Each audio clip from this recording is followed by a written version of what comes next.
nada como uma visão estruturada aí do planejamento. Muito boa apresentação, Marco Antônio. Bom, eu passo a palavra agora ao professor João Antônio de Paula, então, para a sua apresentação. Bom dia. Eu quero agradecer de forma muito efusiva os organizadores desse evento, em particular o Luiz Nassif e a CEMIG, que nos acolhe aqui. O Nassif é, para todos que acompanham o noticiário econômico, o debate econômico do Brasil há muito tempo, como eu, é uma pessoa que tem uma importância muito grande, porque é uma das poucas vozes dissonantes, né, nesse consenso meio perverso que se estabeleceu em relação a temas de economia, de desenvolvimento. Eu sou um velho leitor, apesar de conhecendo só hoje, mas eu conheço de televisão e de jornal há muito tempo. Então, o fato de ter sido convidado por ele e por outras pessoas, Fabiana, que é minha amiga, que está aqui, que é presidente de uma empresa aqui da CEMIG, me deixaram muito satisfeito e eu estou muito feliz de estar aqui. Assisti com muito interesse a palestra do Marco Antônio, e eu diria que o que eu vou falar aqui talvez seja complementar ao que ele desenvolveu, na medida em que eu vou falar mais de aspectos históricos do desenvolvimento. Mas antes disso eu queria fazer uma nota muito pessoal, muito biográfica, não é do meu feitio, mas eu vou aproveitar aqui para falar a respeito da CEMIG, por uma razão que me é muito cara. Quer dizer, a CEMIG foi meu primeiro emprego. Eu trabalhei na CEMIG, entrei como, chamava-se office boy, a CEMIG em 1966. Né? Eu tinha 15 anos de idade. E acho que aprendi na CEMIG algumas coisas fundamentais da minha formação pessoal, de ver uma empresa organizada, funcionando naquela época de uma maneira absolutamente azeitada, como até hoje, mas naquela época me impressionava muito, eu era um menino, e aprendi como é que funcionava uma empresa, como é que é possível funcionar uma estrutura tão complexa, tão importante para o desenvolvimento de Minas. Eu tinha a menor ideia de que mais tarde eu iria escrever sobre isso, falar sobre isso. Mas eu queria registrar aqui, na presença do presidente da CEMIG, dizer esse meu depoimento pessoal de uma relação com uma empresa que é decisiva para Minas Gerais. Eu não tenho... Naquela época se dizia isso, e eu diria que era verdade, que era a maior empresa do Brasil, do ponto de vista da organização, dos métodos, da inovação, dos processos administrativos, etc. Eu aprendi muito com isso. Talvez por conta da CEMIG eu tenha tido a trajetória profissional que eu tive, né? Me ensinou muito. Então, eu queria... Encerrou o capítulo biográfico e vamos agora ao que importa. O tema aqui que me propuseram tem dois núcleos. O primeiro é desenvolvimento e o outro Minas Gerais. São dois temas extremamente complexos, ou duas realidades, né? Ou duas questões complexas. Desenvolvimento, né? O desenvolvimento tem esse condão de ser uma espécie de consenso.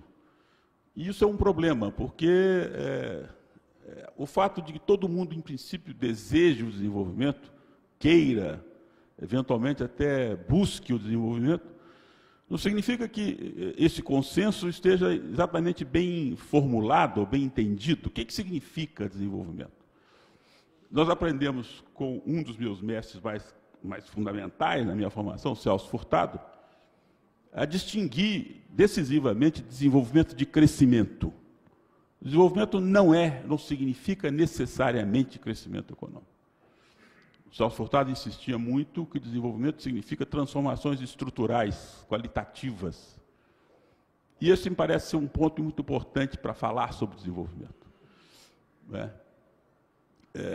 Tem um antropólogo francês muito famoso, chamado Marcel Mauss, que criou uma expressão que é fato social total.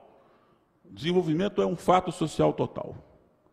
Ou ele se dá em todas as escalas, em todas as dimensões, ou ele não há. Não há desenvolvimento, não é desenvolvimento. Então implica tanto desenvolvimento cultural, social, político, cultural, né? Não há por que falar de desenvolvimento apenas como desenvolvimento econômico medido por crescimento do PIB, por exemplo. Isso me parece uma medida frequentemente enganosas sobre o que significa desenvolvimento. O Brasil tem uma experiência muito bem-sucedida desse ponto de vista de crescimento. Se nós tomarmos o crescimento do PIB brasileiro de 30 a 80, 50 anos, o crescimento médio de 7% ao ano, isso é uma taxa espantosa. Se nós recuarmos um pouco mais para o início do século e ir até 80, o crescimento econômico do Brasil só é inferior ao do Japão, em 80 anos. E nem por isso Minas Gerais ou o Brasil se tornaram desenvolvidos, né, no sentido pleno ou próprio do termo. Então, nós temos que tentar reconhecer um pouco esse desafio do significado da palavra desenvolvimento. Desenvolvimento, nesse sentido, é uma palavra que ficou famosa, né? Um conceito que ficou famoso. E eu gosto sempre de lembrar que fama, uma boa ideia de fama, é um conjunto de mal-entendidos que se formam sobre alguma coisa, né? Isso aqui é fama. Então, o desenvolvimento é uma coisa famosa, mas é extremamente mal compreendida. A palavra mesmo, né, eu diria que ela precisa ser qualificada. Eu diria que, para a gente poder entender o que significa, eu gosto sempre de lembrar o sentido da palavra, por exemplo, em espanhol. Em português não dá esse sentido, mas em espanhol fala desenvolver quer dizer desarrolhar, né, tirar a rolha. O que significa tirar a rolha? Libertar, deixar que alguma coisa que está contida venha à tona, permitir que um certo potencial se expresse. Né? Tirar a rolha para sentir o buquê do vinho, de qualquer bebida que se queira, etc. Desarrolhar. Né? Significa dizer que, para você fazer efetivamente processo, você tem que levar em conta que lugar é este, qual a sua cultura, quais são as suas identidades, que são sempre plurais, as identidades, as suas vocações. Né? A outra ideia que eu acho boa de desenvolvimento é a ideia francesa, né? Uma palavra de francês de desenvolvimento é desenvelopar, né? Tirar do envelope. Tirar alguma coisa que estava contida, né? De novo a ideia de explicitar, de extrinsecar, né?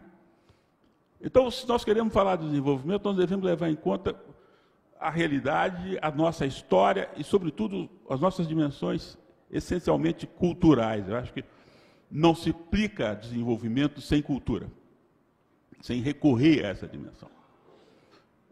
E no caso e aí eu começo a falar agora um pouco sobre Minas Gerais. Eu diria que nós temos uma história muito peculiar em termos nacionais, em termos brasileiros, em relação ao desenvolvimento. Eu diria que Minas Gerais é o estado mais precocemente vocacionado para o desenvolvimento. Eu diria que as raízes são muito fundas, são muito profundas, né? Vão lá no século XVIII, quando Minas surge como capitania. Os Inconfidentes, esse momento fundamental da formação histórica de Minas, o movimento da Inconfidência Mineira, os Inconfidentes tinham um projeto. Muita gente não sabe, ou ignora, ou esquece. Havia um projeto Inconfidente. Eles propunham a construção de uma universidade, da mudança da capital, a criação de fábricas de ferro, de pólvora, de um correio regular, né, de um sistema de comunicação entre as vilas, as cidades de então. Havia a discussão sobre escravidão, se abolia ou não a escravidão. Havia entre eles, os Inconfidentes, quem propusesse a abolição, outros não. Né? Havia uma espécie de divisão entre eles em relação a um tema capital como a questão da escravidão. O que eu quero dizer com isso é que a ideia de que o Brasil independente que eles imaginavam, ou a capitania independente, porque esse era outro problema, se ficava só em Minas, se envolveria o Rio e São Paulo. Havia toda uma discussão a respeito também do contorno geográfico do movimento que estava sendo proposto. Mas, de todo modo, a ideia era que esse Estado que surgiria pela independência teria um papel econômico importante. Isso é pioneiro, isso é precoce. E ao longo do século XIX, eu diria que essa vocação, essa precocidade, se manifesta em algumas figuras emblemáticas. Uma delas, para citar só uma, é o Teófilo Otoni. Teófilo Otoni, que é um grande liberal, é um dos liberais exaltados, participou da Revolução Liberal de 1842, foi preso por conta disso, porque se insurgiu contra a centralização do Segundo Reinado, etc., um liberal exaltado. Ele era também um homem voltado para as coisas de negócios, ele era um empresário. Ele tentou construir a Nova Filadélfia, que é hoje o Teófilo Otoni, como um projeto de colonização com um sistema de ferrovia ligado ao sistema de canais, né? Um sistema multimodal. Ele era um homem extremamente avançado do ponto de vista das ideias econômicas. O modelo dele é o modelo americano, né? Ele tinha uma visão americanista, ao contrário do que prevalecia no Brasil como um todo, e também em Minas Gerais, em certo sentido, que era a visão iberista, né? A visão do jeito das instituições espanholas e portuguesas, etc., que tem um apego muito grande ao conservadorismo. Nesse sentido, o Teófilo Otoni é um inovador, ele está pensando em organização do Estado e tem na cabeça dele o modelo norte-americano, né? Uma federação, uma união federal, onde, acho que em particular, Hamilton terá sido uma das influências importantes nas ideias do Teófilo Otoni. E depois, no final do século, surge a outra figura fundamental desse precoce apego, digamos, desenvolvimentista, que é o João Pinheiro. João Pinheiro, certamente, é das figuras mais importantes da história política do Brasil e de Minas Gerais, obviamente. Ele é um sujeito que começa estudando engenharia na Escola de Minas, depois se transfere para São Paulo, termina o curso dele de Direito. Nesse movimento, se torna um positivista roxo, e o republicano também roxo. Quando ele volta para Minas, formado em Direito, ele é a principal liderança civil, digamos assim, da República em Minas. E certamente teria sido o primeiro governador pós-República, se não houvesse uma série de circunstâncias políticas internas que levaram à escolha de um que é o Cesário Alvim, que era um monarquista. Então tem toda uma discussão de por que o João Pinheiro não foi. Ele acaba sendo o segundo governador, ainda não eleito, né? Mas por razões de injunção política. A ideia era ter uma pessoa, tipo o Cesário Alvim, que, vindo do Império, pudesse acomodar com as tensões políticas provocadas pela República. O fato é que o João Pinheiro, mais tarde, se elege governador, em 1906, mas, antes disso, ele é o presidente do Congresso Agrícola Industrial Mineiro, de 1903, e que é um documento espantosamente prenunciador daquilo que nós podemos chamar de projetos de desenvolvimento. O João Pinheiro é o organizador, o presidente desse congresso, que reuniu o que se chamava antigamente de classes produtoras, né? O empresariado mineiro, nas vários setores, que formulam uma série de demandas no sentido do que nós chamamos de desenvolvimento. E até, curiosamente, a palavra desenvolvimento aparece nesse texto, que foi publicado mais recentemente, por assim dizer, pela Fundação João Pinheiro, em 1981, na revista da Fundação. Mas esse primeiro momento, né, do desenvolvimento como projeto, como um conjunto de medidas articuladas, etc., está lá no João Pinheiro, e o governo João Pinheiro vai, de alguma maneira, tentar implementar essas medidas preconizadas no Congresso. Vocês sabem, o João Pinheiro tem uma vida relativamente curta, ele morre em 1908, ele morre muito cedo, morre com 47 anos, e encerra com isso, com a morte, uma carreira política que seria necessariamente, se tornaria presidente da República, sem nenhuma dúvida, e teria sido, talvez, o presidente da República mais inovador da República Velha, isso eu não tenho dúvida. Mas ele não consegue terminar o seu mandato, morre ainda no governo, mas deixa sementes importantes para algumas coisas decisivas. Por exemplo, a reforma do ensino. Minas Gerais, em 1906 e 1907, inaugura uma reforma do ensino que é precursora de uma inovação decisiva, quer dizer, a criação dos grupos escolares da formação de um currículo estruturado, seriado, com professoras e professores qualificados, etc., para fazer uma revolução no ensino primário no Brasil, em Minas, né? Que depois vai ser espalhado por outros lugares, etc. O João Pinheiro é uma figura central nisso.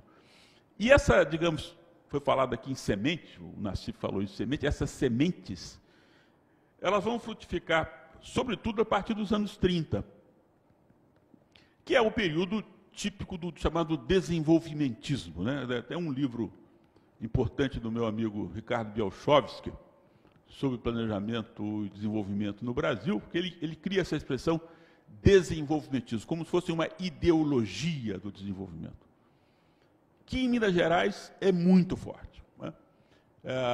Vocês sabem que o primeiro governador de Minas pós-30 é Olegário Maciel. E ele foi o único que não foi, o único estado que não houve intervenção do governo federal.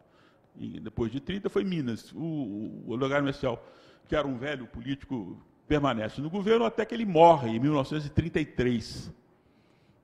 E a morte do Olegário Maciel provoca a necessidade da escolha de um novo... E há toda uma disputa de quem seria esse novo governador. Capanema era um nome, outros nomes também. E aí o Getúlio faz uma coisa que surpreende todo mundo, que é escolher o Benedito Valadares, né? Vocês conhecem a expressão, né? Será o Benedito. Dizem que quando o Benedito foi escolhido, a mãe dele perguntou, mas será o Benedito? Quer dizer, é uma coisa tão surpreendente que ela se chocou com aquilo. E o Benedito Valadares, ao contrário do que reza a lenda, foi um governador extremamente atuante e inovador, contra tudo e contra todos. Todas as ideias que se tem sobre um homem atrasado não são verdadeiras. Por exemplo, ele escolhe para secretário da Agricultura, que na verdade significa o secretário do Desenvolvimento, que inclui indústria, comércio, trabalho, tudo, o Israel Pinheiro. E o Israel Pinheiro vai ser esse secretário de Agricultura de 33 até 42. Ele fica 9 anos, né, praticamente. E é uma gestão extremamente profícua, né, do Israel Pinheiro como secretário de Agricultura. Israel Pinheiro, filho do João Pinheiro, que depois foi governador do Estado. Quando o Israel Pinheiro deixa a Secretaria da Agricultura, para ser presidente da Vale, foi o primeiro presidente da Vale do Rio Doce. Ele participou das negociações lá do Acordo de Washington, que criou a Vale do Rio Doce, e ele foi o primeiro presidente da Vale, 42. Quando ele sai, quando o Israel Pinheiro sai, quem que entra para a Secretaria da Agricultura? O Lucas Lopes. Né? Sai um engenheiro formado na Escola de Minas, entra um engenheiro formado na UFMG. E o Lucas Lopes, aí tem tudo a ver com esta casa, é o primeiro presidente da CEMIG. Ele é o secretário da Agricultura entre 43 até o final do governo Benedito. E é um secretário, de novo, inovações importantes. Por exemplo, ele cria, em 1944, o Instituto de Tecnologia Industrial, que é uma instituição... Há pouco tempo eu escrevi um artigo sobre isso, tentando resgatar a história dessa instituição. Ficava ali na Rua da Bahia, 52, o antigo Instituto de Química da UFMG, onde funcionava o Instituto de Tecnologia Industrial, que é, por várias razões, uma coisa modelar, né? Ele tem uma função importante de tecnologia industrial, ele antecipa o que depois o CETEC vai fazer, o que é hoje o objetivo, um pouco que o Marco Antônio falou aqui, de inovação tecnológica, de formação de pessoal qualificado, etc. O ITI, né, fazia isso em 44, né, começou a desenvolver esse tipo de coisa, e depois vai ter um papel importante numa outra instituição criada nos anos 50, no âmbito da UFMG, que era o Instituto de Pesquisas Radioativas, IPR, que inovou, que criou, de fato, em Minas Gerais, um embrião de tecnologia nuclear, que depois vai dar ao CDTN, etc. Né? Isso começa aqui, né, na UFMG, na relação entre os geólogos, tipo de Djalma Guimarães, os engenheiros, os físicos, etc. Isso tudo eu estou falando para dizer que esse governo tido, o governo Benedito Valadares, como um governo conservador, né, tem um lado conservador, obviamente, não estou negando isso, mas tem esse lado de inovação, esse lado de prospecção e tal, que são muito, muito importantes. E aí, o governo Getúlio cai, e o que se espera? Vem o UDN, o partido a vencer a eleição foi a UDN, e o Milton Campos foi eleito governador do Estado.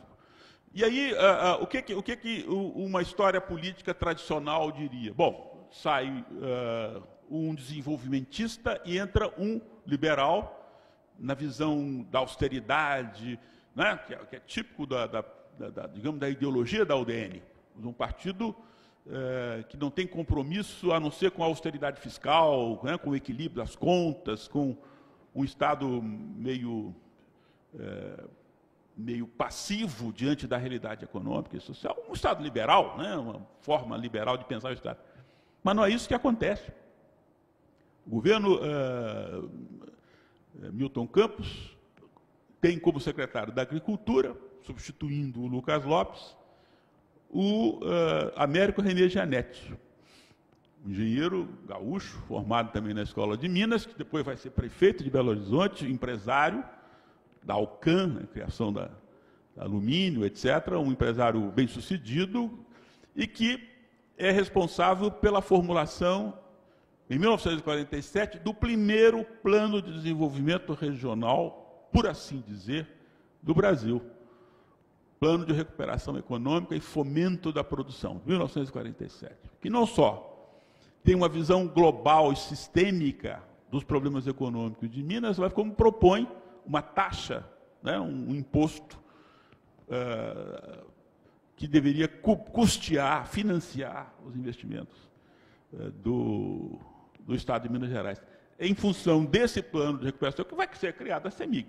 Né? A CEMIG e outras empresas que vão surgir aí nesse contexto já do governo Juscelino têm a ver com essa visão de 1947. Ou seja, a saída de um governo ditatorial, etc., desenvolvimentista, e a entrada de um governo liberal, por assim dizer, não altera, no fundamental, essa vertente de uma visão do Estado como um sujeito importante, como um ator importante no processo de desenvolvimento.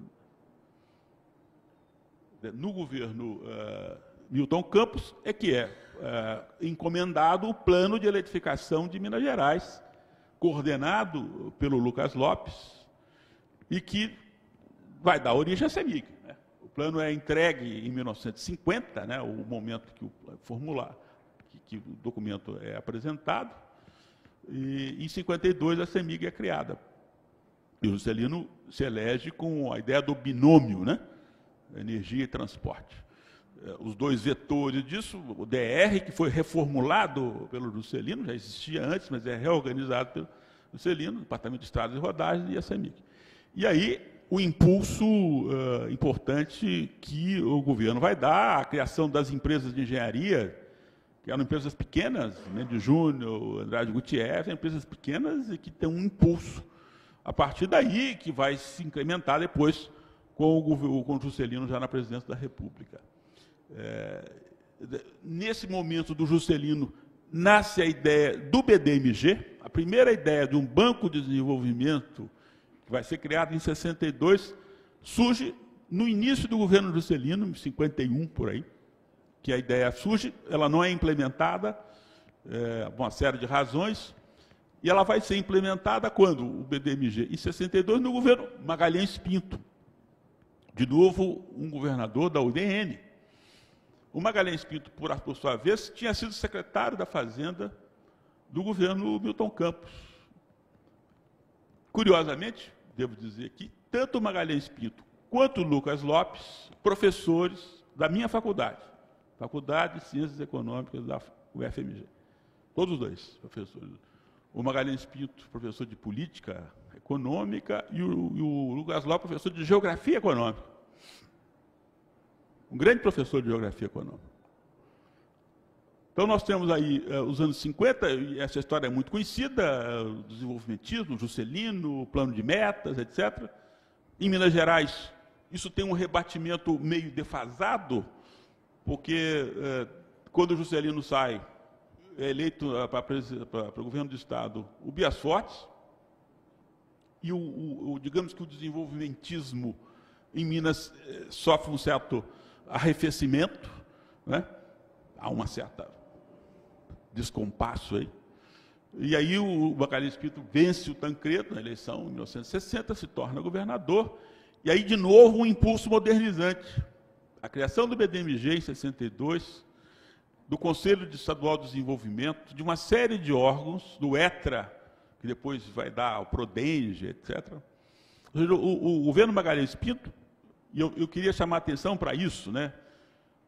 PSD, UDN, dois partidos conservadores, um ligado ao campo, um ligado ao urbano, meio classe média, meio jurisdicista, mas nos dois casos, uma certa continuidade de uma perspectiva desenvolvimentista, que vai se manter dos anos 60 e pós-ditadura militar. Aí nós temos, com a ditadura, o desenvolvimentismo entendido como modernização autoritária, seletiva, com todas as questões que são inerentes a isso.